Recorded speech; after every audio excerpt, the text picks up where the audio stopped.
সরাসরি শুরু করা যাক। আজ আমরা ডুব দেব গতিবিদ্যার জগতে, মানে ফিজিক্সের সেই অংশটা যেটা আমাদের বলে দেয় যে জিনিসপত্র আসলে কিভাবে চলে। শুরুতে একটা প্রশ্ন, খুবই সহজ।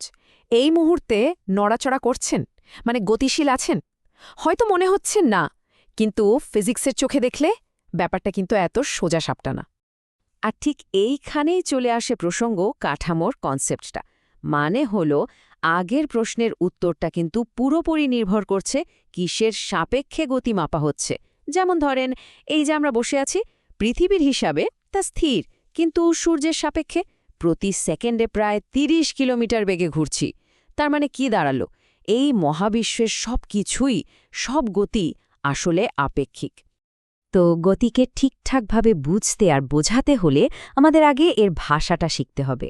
চলেন, এই যাত্রার জন্য যে বেসিক কয়েকটা শব্দ লাগবে সেগুলো একটু জেনে নেওয়া যাক। প্রথমেই যে শব্দটা আসছে সেটা হলো সরণ, বা ইংরেজিতে ডিসপ্লেসমেন্ট। সোজা কথায় এটা হলো কোনো বস্তুর জায়গার পরিবর্তন। কিন্তু এখানে সবচেয়ে জরুরি যে কথাটা মনে রাখতে হবে সেটা হলো এটা একটা ভেক্টর রাশি। মানে এর মান তো আছেই, সাথে একটা দিকও আছে। ব্যাপারটা অনেকটা এরকম যে শুরু থেকে শেষ পর্যন্ত একদম সোজাসুজি রাস্তাটা।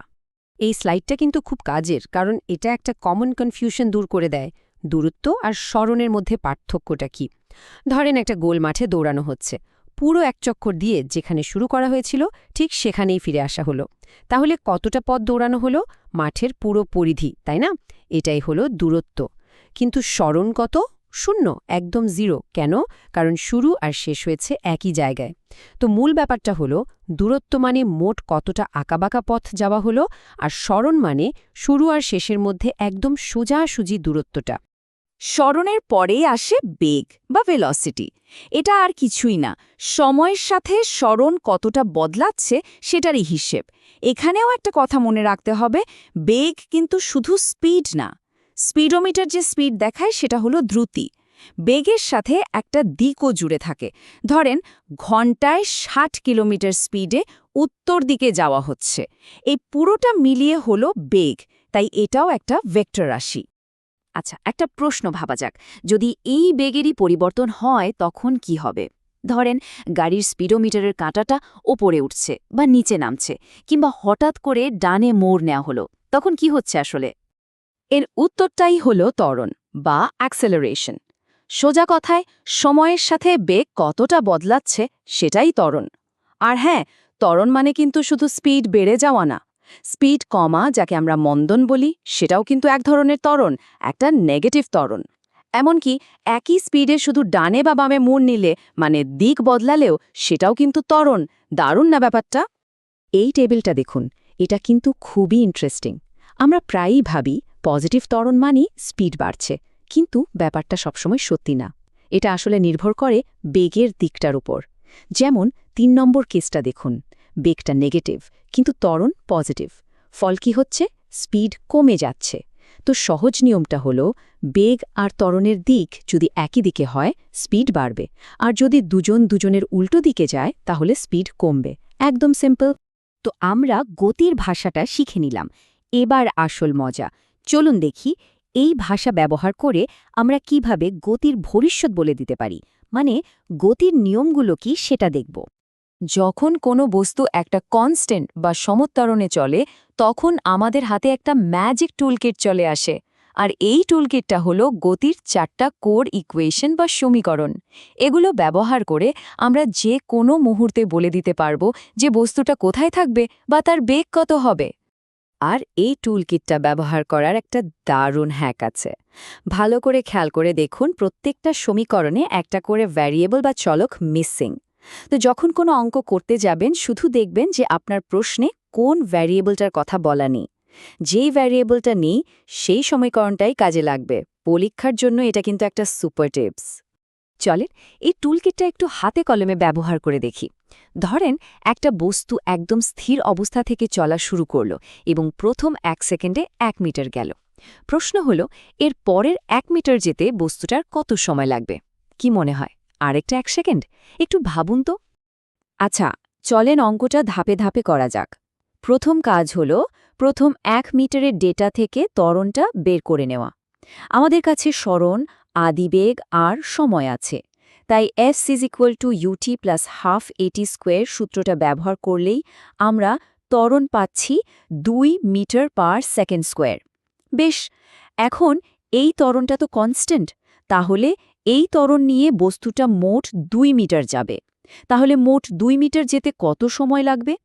আবার একই সূত্র ব্যবহার করে আমরা পাচ্ছি মোট সময় হল √2, মানে প্রায় 1.41 সেকেন্ড। তাহলে দ্বিতীয় মিটার যেতে কত সময় লাগলো? খুবই সোজা, মোট সময় মানে 1.41 সেকেন্ড থেকে প্রথম সেকেন্ডটা বাদ দিলেই হচ্ছে। উত্তরটা হলো মাত্র 0.41 সেকেন্ড। দেখেছেন, ত্বরণের কারণে পরের 1 মিটার যেতে কিন্তু অনেক কম সময় লাগলো। থিওরি তো অনেক হলো, এগুলো তো খুবই দারুণ, কিন্তু আসল জীবনে, বাস্তব জগতে এগুলো কিভাবে কাজ করে? চলেন এবার আমাদের চারপাশে ফিজিক্সটাকে একটু খুঁজে বের করি। এই যে এত কিছু শিখলাম, চলেন এটা কাজে লাগায়। একটা খুব পরিচিত উদাহরণ দিই। কখনো খেয়াল করেছেন, যখন বৃষ্টি পড়ে আর আমরা হেঁটে যাই, তখন মনে হয় বৃষ্টিটা কোনাকুনিভাবে মুখের ওপর এসে পড়ছে, অথচ বৃষ্টি কিন্তু সোজাই নিচে পড়ে, তাই না? কেন এমন হয়? এর পেছনের কারণটাই হল আপেক্ষিক বেগ বা রিলেটিভ ভেলোসিটি, মানে একটা চলন্ত জিনিসের সাপেক্ষে আরেকটা চলন্ত জিনিসের বেগ। এই ছাতার সমস্যাটা দিয়ে ব্যাপারটা খুব সহজে বোঝা যায়। ভাবুন, বৃষ্টির আসল বেগটা হলো একটা ভেক্টর, যেটা সোজা নিচের দিকে কাজ করছে, আর আমাদের হাঁটার বেগটা হলো আরেকটা ভেক্টর, যেটা সামনের দিকে যাচ্ছে। এখন আমাদের সাপেক্ষে বৃষ্টির বেগটা বের করতে হলে বৃষ্টির ভেক্টর থেকে আমাদের ভেক্টরটা বিয়োগ করতে হবে। আর ভেক্টর বিয়োগ মানে হলো দ্বিতীয় ভেক্টরটাকে উল্টো করে যোগ করা। যখন আমরা এটা করি, তখন যে নতুন ভেক্টরটা পাই, সেটার দিক হয় কোনাকুনি সামনের দিকে আর নিচের দিকে। আর ঠিক এই কারণে বৃষ্টি থেকে বাঁচতে আমাদের ছাতাটা একটু সামনে হেলিয়ে ধরতে হয়। গতিকে বোঝার জন্য আর একটা খুবই পাওয়ারফুল টুল হলো একে চোখে দেখা, মানে ভিজুয়ালাইজ করা। আর এর জন্য গ্রাফ বা লেখচিত্রের কোনো তুলনা হয় না। চলেন গ্রাফগুলো একটু দেখি। এই স্লাইডটা হলো একটা মাস্ট কি, পরীক্ষার জন্য বা যে কোনো সমস্যার সমাধানের জন্য এটা একদম মুখস্থ করে ফেলার মতো। মনে রাখবেন, অবস্থান বনাম সময় গ্রাফে যে ঢাল বা স্লোপ, সেটা আমাদের বেগ দেবে। বেগ বনাম সময় গ্রাফের ঢাল থেকে আমরা পাবো ত্বরণ, আর এর নিচে যে ক্ষেত্রফল, সেটা দেবে সরণ। আর ত্বরণ বনাম সময় গ্রাফের নিচের ক্ষেত্রফলটা আমাদের বলে দেবে বেগের পরিবর্তন। এই 3টে নিয়ম জানলে গ্রাফের অনেক অঙ্কই সহজ হয়ে যাবে। তাহলে এই জ্ঞানটা একটু টেস্ট করা যাক, কি বলেন? এই যে একটা বেগ সময় গ্রাফ দেখা যাচ্ছে, এটা দেখে বলা যাবে প্রথম 5 সেকেন্ডে গাড়িটার ত্বরণ কত ছিল? উত্তরটা হলো 10 মিটার/সেকেন্ড²। কিভাবে পেলাম? একটু আগেই আমরা দেখলাম বেগ সময় গ্রাফের ঢালই হলো ত্বরণ। তো এখানে প্রথম 5 সেকেন্ডে বেগের পরিবর্তন হয়েছে 0 থেকে 50, আর সময় লেগেছে 5 সেকেন্ড।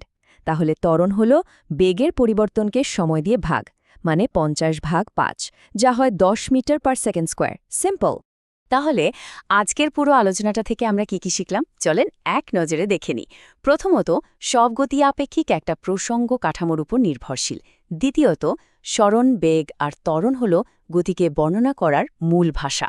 তৃতীয়ত, সমত্বরণের ক্ষেত্রে গতির 4টা সমীকরণ আমাদের জন্য একটা দারুণ টুলকিট। আর সবশেষে, গ্রাফ হল গতির একটা ভিজুয়াল স্টোরি, যার ঢাল আর ক্ষেত্রফল আমাদের অনেক গোপন কথা বলে দেয়। আচ্ছা, আমরা তো গতিকে বর্ণনা করা শিখলাম, এমনকি তার ভবিষ্যৎ কি হবে সেটাও বলা শিখলাম।